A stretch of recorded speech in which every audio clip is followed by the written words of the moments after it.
Hello everyone, my name is Sahil. Welcome to our YouTube channel, The Classy Education. Today we will discuss class 9th Science Chapter 2 Part 2. तो चलिए देखते हैं। आज हम discuss करेंगे colloidal विलयन। तो कोलाइडल विलयन सबसे पहले हम समझते हैं कोलाइडल विलयन होता क्या है। कोलाइडल एक रासायनिक मिश्रण होता है जिसमें एक वस्तु दूसरी वस्तु में समान रूप से परिक्षेपित होती है, उसे कोलाइडल विलयन कहा जाता है। तो कोलाइडल के कण विलयन में समान रूप से फैले होते हैं। निलंबन की अपेक्षा कणों का आकार छोटा होने के कारण यह मिश्रण समांगी प्रतीत होता है। देखिए, कोलाइडल के जो कण होते हैं वो आकार में बहुत छोटे होते हैं, निलंबन की अपेक्षा आकार में बहुत छोटे होते हैं, और इस कारण से जो इसका मिश्रण होता है समांगी मिश्रण जैसा प्रतीत होता है। लेकिन वास्तविकता में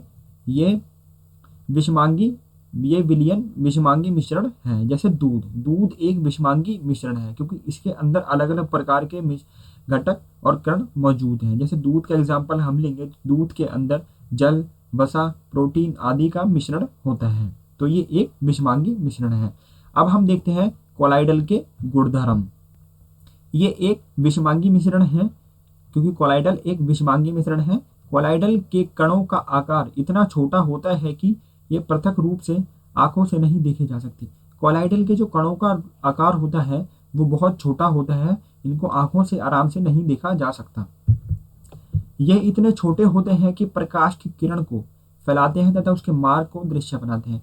इसके जो कोलाइडल के जो कण होते हैं ये प्रकाश की किरण को फैला देते हैं, लेकिन आकार में ये छोटे होते हैं। प्रकाश की किरण को ये आसानी से फैला देते हैं और उसको दृश्य बनाते हैं। जब इनको शांत छोड़ दिया जाता है तब ये कण तल पर बैठते हैं, अर्थात ये स्थायी होते हैं। जब इनको शांत छोड़ दिया जाता है तो ये तल पर बैठ जाते हैं और ये स्थायी होते हैं, परमानेंट होते हैं। इनको छानने की विधि द्वारा मिश्रण से पृथक नहीं किया जा सकता। इनको छानने की विधि द्वारा जो मिश्रण से अलग नहीं किया जा सकता। अब हम देखते हैं टिंडल प्रभाव। टिंडल प्रभाव किसे कहते हैं? कोलाइडल कणों के छोटे आकार के कारण हम इसे आंखों से नहीं देख पाते, लेकिन ये कण प्रकाश की किरण को आसानी से फैला देते हैं। कोलाइडल के जो कण होते हैं वो आकार में बहुत छोटे होते हैं, लेकिन ये प्रकाश की किरण को आसानी से फैला देते हैं। प्रकाश की किरण का फैलाना ही टिंडल प्रभाव कहा जाता है। टिंडल नामक वैज्ञानिक ने इसकी खोज की थी। एक कमरे में छोटे छिद्र के द्वारा जब प्रकाश की किरण आती है तब वहां पर हमें टिंडल प्रभाव देखने को मिलता है। देखिए, ये आप प्रैक्टिकली करके देखना। आप अपनी छत पर जाना, छत पर आपका अगर रूम होगा या उस दीवार के अंदर होल हो, और होल होने के बाद में प्रकाश का जो सूर्य का प्रकाश उस होल से आपके रूम के अंदर एंटर कर रहा है। रूम के अंदर एंटर करेगा तो क्या होगा, तो कोलाइडल के जो कण होंगे वो उसको चारों तरफ फैला देंगे। फैलाने के कारण जो उसके अंदर आसपास में पार्टिकल्स घूमने लगेंगे, तो उसी को हम टिंडल प्रभाव कहते हैं। जैसे आप इस पिक्चर के अंदर देखिए, जैसे ये सूर्य का प्रकाश है, सूर्य का प्रकाश यहाँ से आ रहा है और आपको ये जो लाइन दिख रही होंगी ये क्या है, ये जो कोलाइडल के कण होते हैं ये इसको चारों तरफ फैला देते हैं, जिस कारण से हमें ये टिंडल प्रभाव से नजर आने लगता है। इसी को हम टिंडल प्रभाव कहते हैं। अब हम देखते हैं मिश्रण के घटकों का पृथक्करण। मिश्रण के मतलब मिश्रण से जो घटक होते हैं, मिश्रण के जैसे मान लें किसी भी कोई मिक्सचर है और उस मिश्रण से हम घटकों को अलग करने की जो प्रक्रिया है उसके बारे में हम पढ़ेंगे। प्राकृतिक पदार्थ रासायनिक तौर पर शुद्ध नहीं होते। जो प्राकृतिक पदार्थ होते हैं वो रासायनिक तौर पर शुद्ध नहीं होते। मिश्रण से घटकों को पृथक करने के लिए विभिन्न प्रकार की विधियां प्रयोग में लाई जाती हैं। देखिए, मिश्रण मान लें दूध जैसा एग्जाम्पल हम लेते हैं। दूध एक मिश्रण है, उसमें से हमें वसा, प्रोटीन, जल आदि वगैरह को अगर घटकों को अलग अलग करना है तो उसके लिए हमें विधि का प्रयोग करना पड़ेगा। तो इसी में यही बताया गया है। मिश्रण से घटकों को पृथक करने के लिए विभिन्न प्रकार की विधियों प्रयोग में लाई जाती हैं। पृथक करने से मिश्रण के प्रत्येक घटक के बारे में जानकारी प्राप्त करना और प्रयोग में लाना सुगम हो जाता है। देखिए, मिश्रण हम इसलिए करते हैं क्योंकि उस मिश्रण से उस घटक के बारे में हमें ज़्यादा से ज़्यादा जानकारी प्राप्त हो सके और वो उसे आसानी से हम समझ सकें, इसलिए हम मिश्रण से घटकों को अलग करते हैं। विषमांगी मिश्रण को साधारण भौतिक क्रिया द्वारा पृथक किया जा सकता है। विषमांगी मिश्रण को साधारण भौतिक क्रिया द्वारा अलग किया जा सकता है, जैसे हाथ से चुनकर इसका एक एग्जांपल है जैसे गेहूं, गेहूं के अंदर घुन होते हैं और भी अलग जो कंकड़ होते हैं, तो उसको हम हाथ से निकाल कर बीनते हैं। जैसे हाथ से चुनना, छन्नी से छानना, जो हम प्रतिदिन व्यवहार में लाते हैं। कभी कभी मिश्रण से घटकों को पृथक करने के लिए विशेष तकनीकों का प्रयोग में लाया जाता है। कभी कभी जो क्या होता है, जैसे लार्ज स्केल पर अगर आप देखोगे जो फैक्ट्रियाँ होती हैं वो दूध से और मक्खन को अगर अलग करेंगी तो वो क्या कर, क्रीम को अलग करेंगे तो क्या करती हैं, बड़ी बड़ी मशीनों का प्रयोग करती हैं, मशीनरी का। तो वो अलग अलग करने के लिए हमें मशीनों का ज़रूरत होती है, तो इसमें यही बताया गया था। अब हम देखते हैं वाष्पीकरण। तो वाष्पीकरण रंग वाले घटक को नीले अथवा काले रंग की स्याही से पृथक करना है। देखिए रंग वाला जो घटक होगा उसको नीले या काले रंग की स्याही से, इसने बताया नीले या काले रंग की स्याही से अलग करना। वाष्पीकरण, वाष्पीकरण एक विधि होती है जिसमें भाप बन के जो विलय पदार्थ होता है वो वाष्पीकरण विलायक से विलय पदार्थ को वाष्पीकरण की विधि के द्वारा पृथक कर सकते हैं। देखिए वाष्पीकरण से विलायक से विलय पदार्थ को, विलायक से मतलब पानी से जो उसका बाहरी पदार्थ है, बाहरी मतलब जैसे मान लिए जो रंग है उसका, उस पदार्थ को वाष्पीकरण की विधि द्वारा हम उसको अलग कर सकते हैं। अपकेंद्रण, अपकेंद्रण होता क्या है, सबसे पहले हम उसको समझते हैं।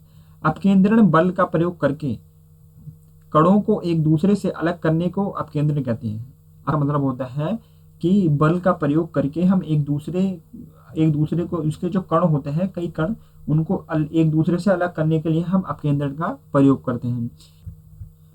कभी कभी द्रव में मौजूद ठोस कण इतने छोटे होते हैं, ऐसे मिश्रणों को अपकेंद्रण के द्वारा पृथक किया जाता है। जब ऐसे मिश्रण को तेजी से घुमाया जाता है तब भारी कण नीचे बैठ जाते हैं और हल्के कण ऊपर उठ जाते हैं।